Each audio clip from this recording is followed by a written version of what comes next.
What's going on, Fantasy Alarm Nation? Justin Fensterman back with you with another Fantasy Football Stock Watch report here on FantasyAlarm.com, talking about which players are trending up and down in the final week of the fantasy football season. You're almost there. Keep pushing. Let's win those championships. That's what it's all about.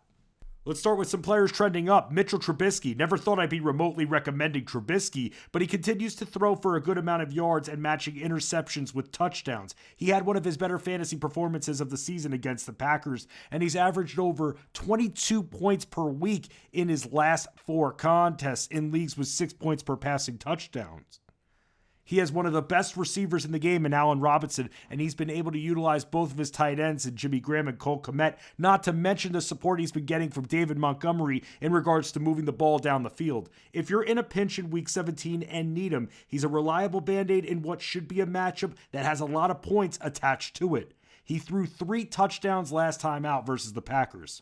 Up next, J.K. Dobbins. While he doesn't get 20 carries per game and other options exist, including a running quarterback in Lamar Jackson, Dobbins' fantasy production has been steady in the mid-teens in PPR over his last 4 weeks. We saw David Johnson look like a first-round pick again when he ran against the Bengals last week, and this is looking like a strong spot for Dobbins, who has found the end zone in each of his last 5 weeks.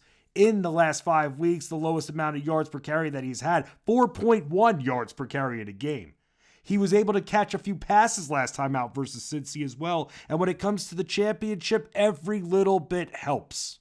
Up next, Mike Evans. Even though the Bucs spread the ball around a lot, Evans has seen fewer than 7 targets just once in his last 5 games. He's produced triple-digit receiving yards in his last 2 weeks, and Evans will be facing Atlanta this week, who he burned for 110 yards in the air on 6 receptions. Evans was targeted 12 times in Week 16, and even though the Falcons were able to somewhat contain Patrick Mahomes, Tom Brady threw for a season-high 390 yards the week before. Brady hasn't turned the ball over since Week 12. Looking good for Mike Evans. Now let's talk about a few players trending down. Let's start with Tony Pollard. If you started Pollard once Ezekiel Elliott was declared healthy, what were you thinking? Especially now that Zeke looked good and the Cowboys are fighting for their season to continue on Sunday, Pollard is a very risky Week 17 start with Elliott on the field with him. After scoring 2 touchdowns on the ground the week before, and the fact that Zeke has not only looked horrible, but also unhealthy for most of the year, Pollard got just 9 carries in Week 16.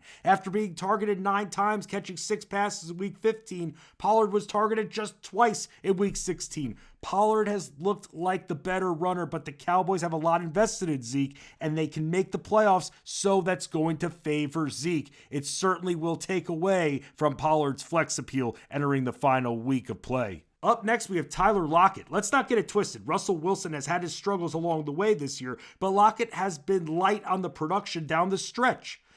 Yes, he has 2-3 touchdown games this year, but the guy has scored just 1 touchdown in the second half of the season. Lockett has seen his targets drop a bit over the last few weeks, and last time he faced off versus the 49ers, he posted one of his worst performances of the year, pulling in just 4 receptions for 33 yards. He has put up similar stat lines over the last few weeks to that.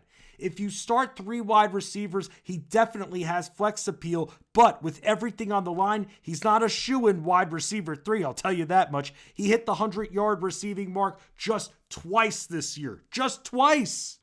Finally, we have Chase Claypool. After being a touchdown magnet in the middle of the season, Claypool hasn't been productive as of late for the most part. The Steelers have a lot of options, and it's hard to carve out a huge role playing alongside target Godzilla Deontay Johnson and losing out on red zone opportunities to Eric Ebron. Claypool has seen his targets dip a little since Week 12. He hasn't scored a touchdown since Week 11, and he's caught 4 passes just once in his last 4 games.